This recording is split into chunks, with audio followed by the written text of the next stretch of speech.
You're listening to the CD Baby CD Baby DIY Musician Podcast.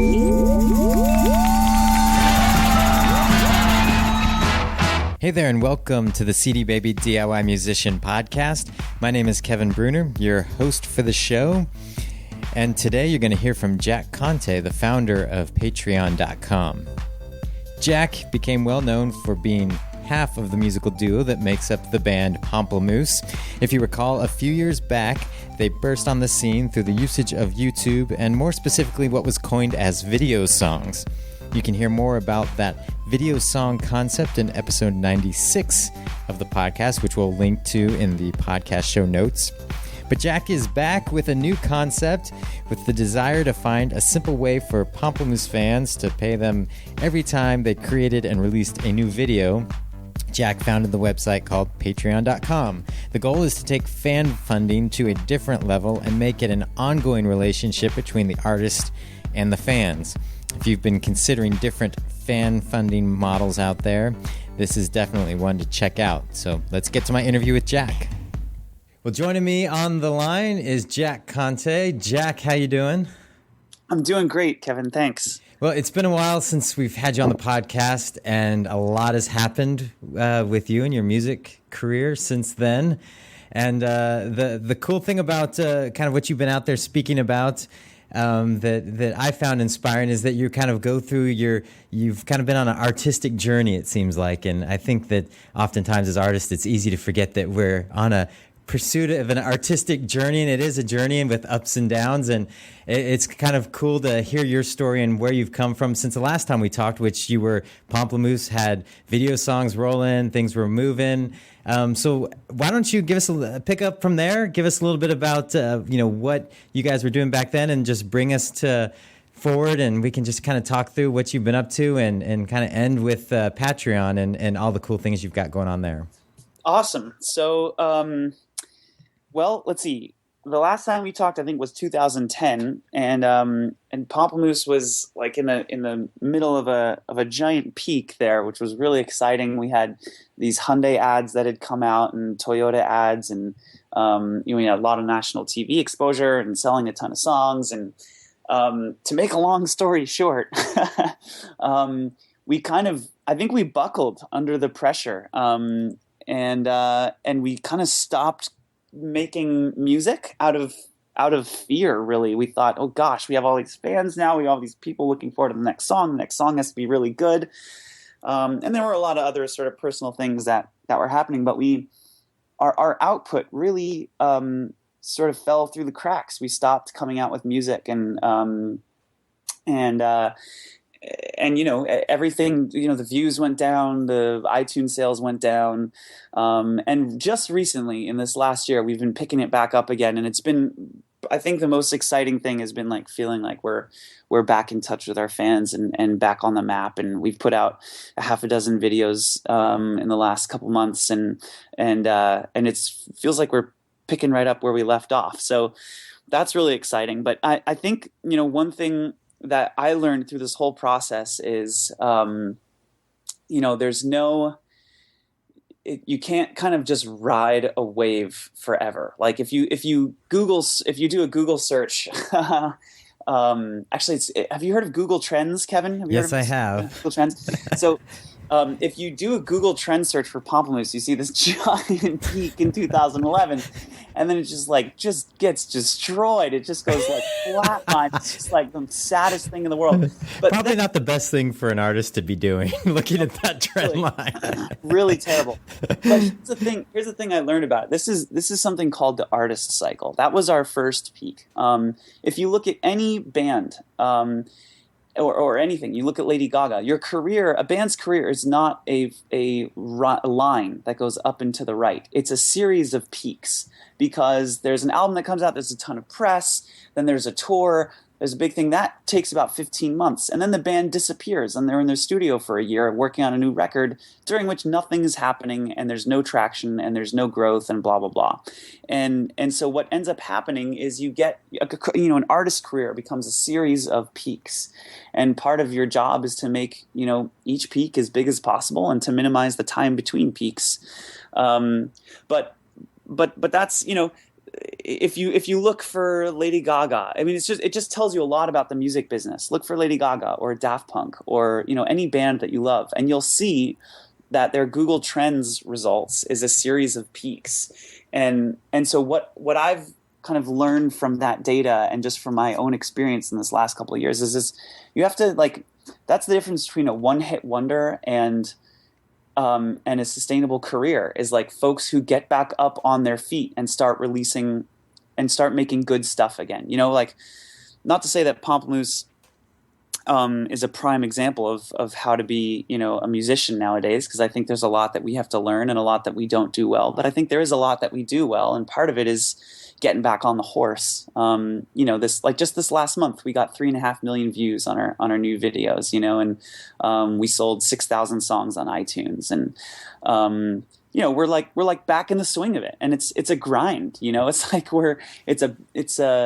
we're working really freaking hard, and that's just part of, like, being a musician is, for me at least, part of being a musician is just working. It's just putting in the hours. Natalie and I will get up at 6 and we'll finish the video, finish shooting at like 2, in the morning the next day, and then we'll go to sleep and get up early to start color correction and editing. And that's just, like, maintaining the output and making songs is and making videos. That's, if you don't love that, if you don't love the work that you're doing, then it's just not going to happen. So I think what you're also starting to see is we're weeding out, the world is weeding out people who don't actually do it for the love of doing it. It's, if you're going to be in it for the long haul and working your ass off, it's people who love it, and people who love music and love melodies and love recording and production. Yeah.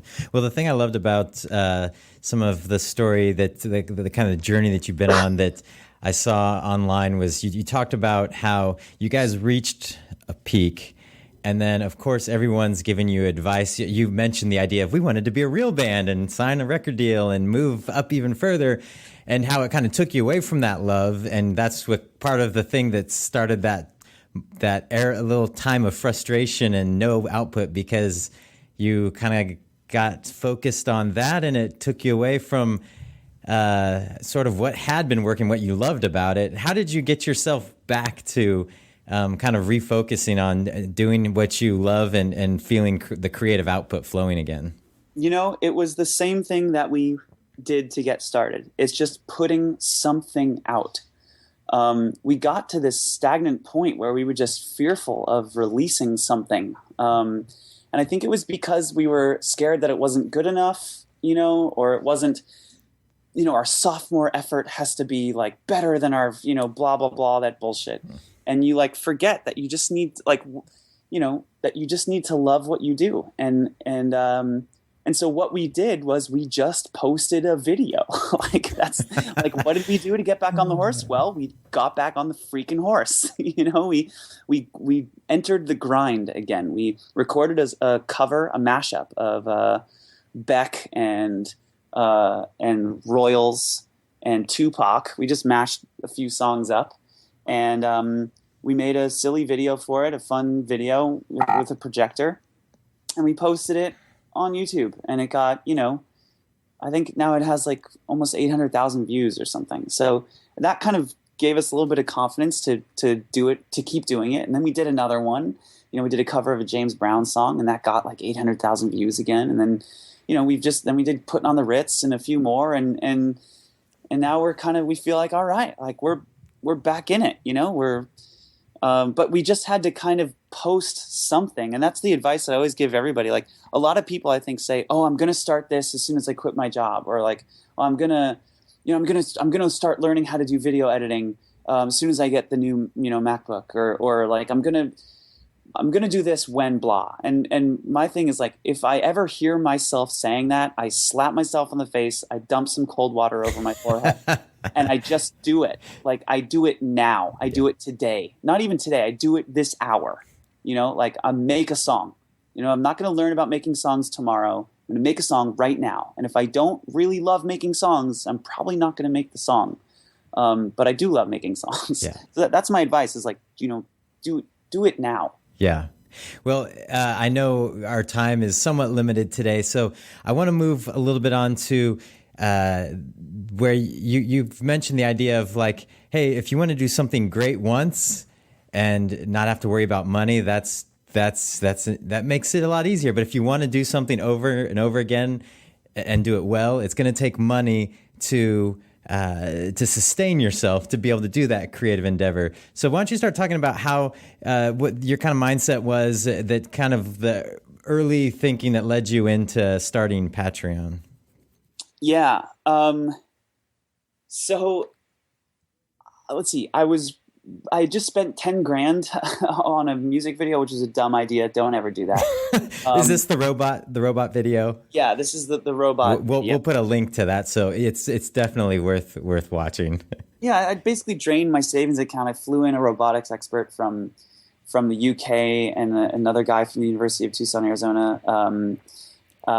Just this incredible, Matt is, he built this hexapod, with a 3D printer and like just he built the whole thing from nothing. It was just incredible what he did. Anyway, I wanted to showcase these robots in this video, and I built a replica of the Millennium Falcon in my studio, and it took me 3 months to do. I mean, it was just 18-hour days for 3 months, trips to Home Depot every single day, thousands of dollars of build. I mean, this was like my opus, and I worked so hard on it, and I knew that when I posted it, I knew it wasn't going to be a viral video because it's not the kind of video that goes viral. It's an original song.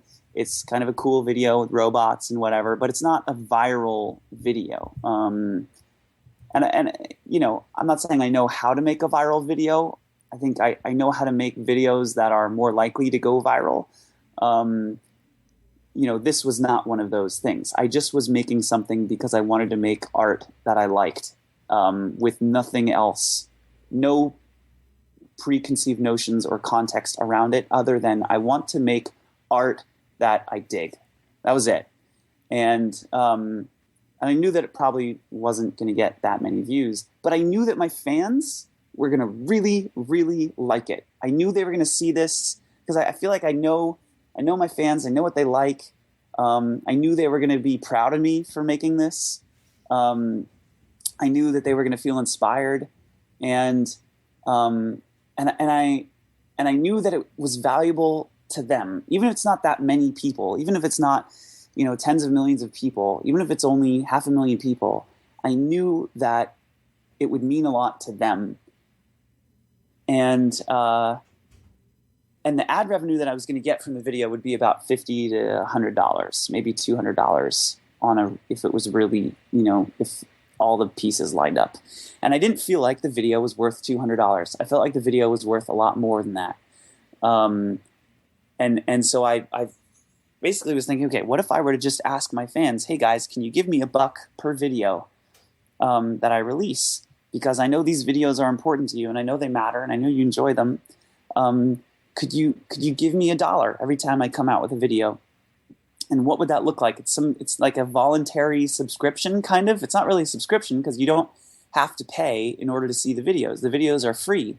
It's sort of like a pledge, right? It's a pledge per video, or per thing.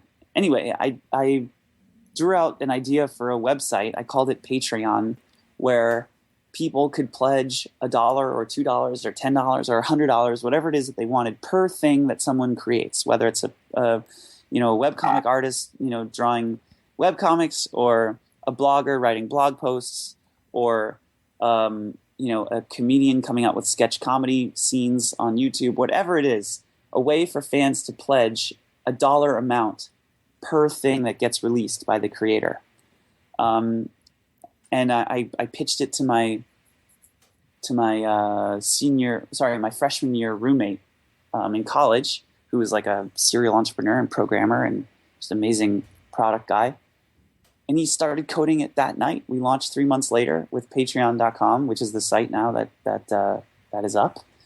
And we got 20,000 creators using the platform a year later, which is just awesome. We raised a bunch of venture capital money in August. We raised over $2 million to help us build out the team and build the product. And we're sending creators, like some of our creators are making over 15K a month, which is just amazing, just coming out with videos. Like this is a revenue stream that just didn't exist before. Like these are people who were making $100 through ad revenue, and now they're making like $10,000 from their fans, from not that many fans, from like a couple thousand fans. I think my personal Patreon page, I have like 1,100 fans, 1,100 patrons who are contributing to my page, but I'm making over $5,000 per video that I come out with. And Pomplamoose is making over $4,000 per video that we come out with.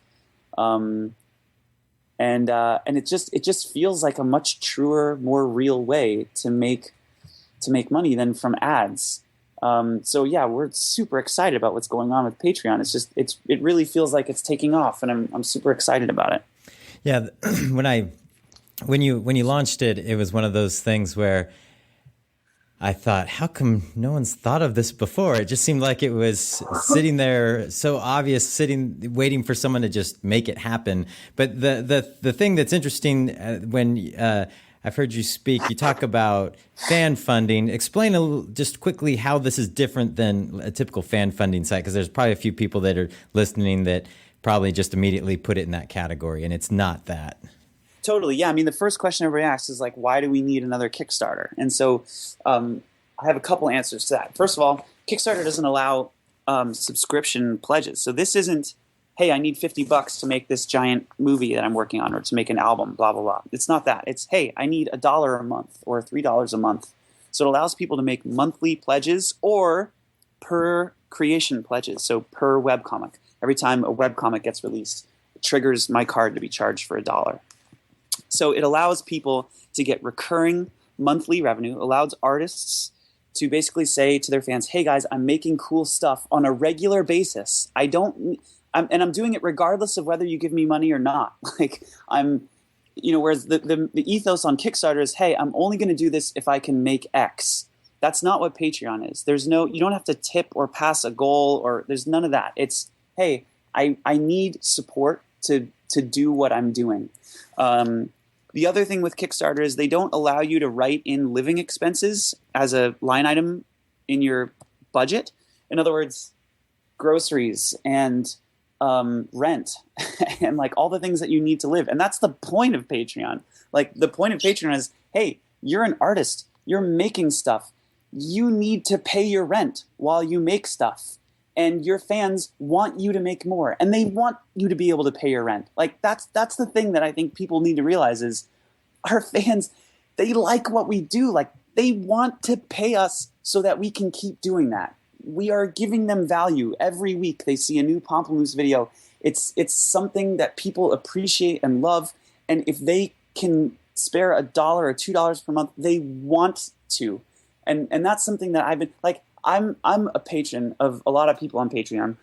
I want to pay them because what they make is so beautiful, and I just want them to make more. And if there's something I can do to enable that, I want to be a part of that. And so that's why it's different from Kickstarter. It's the point of it is to pay people's rent and to pay for their groceries and to pay for their life so that they can concentrate on making art. It's old school patronage. Beethoven didn't write his symphonies for free. He had wealthy patrons who gave him a bag of coins every month and said, go write cool shit. And he did. And the patrons got their name in the program. When he debuted his Fifth Symphony, their name was in the program. So it's sort of like they even got rewards for being a patron. And we have rewards too on Patreon, for patrons when they give. So it's different in ethos. Patreon is different in ethos, and it's different in the actual transaction. It's not about one thing and then you're done. It's about sustained, ongoing financial relationships between creators and patrons. And because it's about a financial relationship, it's also about the social relationship between the patron and the creator. Creators are very thankful for their patrons, and they're giving them cool stuff, and they're giving them behind-the-scenes glimpses into their lives. One of our creators just had a baby, and he posted a newborn picture of his, a picture of his newborn baby in his feed, and his patrons got to see a first glimpse of his kid, and this is like really, it's a really important relationship that people have with their creators and with their patrons, and so part of what we're trying to do is maintain that relationship on an ongoing basis by building out, tools for folks to communicate with each other. So does that kind of explain the difference? I think. I think so. I think I know we're running out of time here, but I think one last thing I'd want you to kind of describe is because you have, I think I checked before we started this interview, you had like $5,000-$6,000 worth of patrons' dollars that were per video that you release. How often are you releasing a video? Because I know you put a lot of effort into those. It's not just like you talking to a camera. How often, and is there any quick tips that you have for people to kind of start thinking how I can connect with fans on this way, and that adds value to them, and will make them want to support me? Yeah. I've transitioned away from my solo career right now in favor of Pomplamoose. So I've not been releasing videos, but Pomplamoose has been releasing a lot of videos, between 2 and 4 a month. And so I would say there's a couple things to keep in mind. One, audience building is different from audience monetization, and that sounds so businessy and crappy, and I hate myself for saying that. But you don't think about making money before you've made something beautiful, or before other people think it's, enjoy it as well. Like, the money comes later. What comes first is making something and building a community around your work, building people who enjoy what you have to say and enjoy your media and enjoy the art. That's the first step, and then money comes after that. So think about that first, and I think when that happens, when you feel a community forming around your work, then you can start to think about money. But I guess the advice that I would have for building an audience, which I think is, again, step one, is building an audience, is make so much stuff. Just make so much, because part of it is a numbers game. Part of it is just getting better at making stuff. I've probably made 1,000 songs, and I've probably made 300 recorded songs, and most of them are absolute garbage. And, it's only way, way later, after the first few hundred, that they start being something that are, I think, even something that you yourself as a creator can appreciate. So make lots of stuff and start making that stuff right now. Yeah. Well, I think I can't agree more. There's too many artists that spend way too much time doing other things besides creating, and then wonder why nothing's happening for them. And I think that's great advice to end on. Jack, thanks so much. I know you got to run. I need to have you back sometime in the future where we can talk more about Patreon and the cool things that people are doing there. And you've just been an artist ever since you guys came out with Pomplamoose showed up on the scene, and I've kind of had my eye on you as somebody that I think is just doing really cool stuff, but really passionate about what they're doing, and clearly, in it for the long haul. So I've always appreciated your perspective and just what you're doing in music. And you make great music too, and you're a lot of fun to watch on video. Well, thank you very much. I really appreciate that. And thanks for having me back on the podcast. We should definitely do another time where we have more than just 25 minutes. Yep. All right. Thanks, Jack. Well, that's going to do it for this edition of the podcast. Thanks again to Jack for squeezing me in there. It was a little shorter than we wanted to go, and I had a few more questions for him, but he really had to run to another call. So we'll try and get him back on the podcast again sometime in the future. But if you've used patreon.com, I would love to hear what your experience was like. Did it work? Did your fans respond to it well? Has it been a sustainable relationship for you? Please let us know. You can do so by emailing us at podcast@cdbabypodcast.com, or you can call our message line at 360-524-2209, or leave a comment in the comment section for this episode. You can do that at cdbabypodcast.com, and that's where you can also find the link to old episodes and such, and the previous interview with Jack. But I'm really curious to see what the response to this is. I have not tried it myself, and if you have, I'd like to hear from you.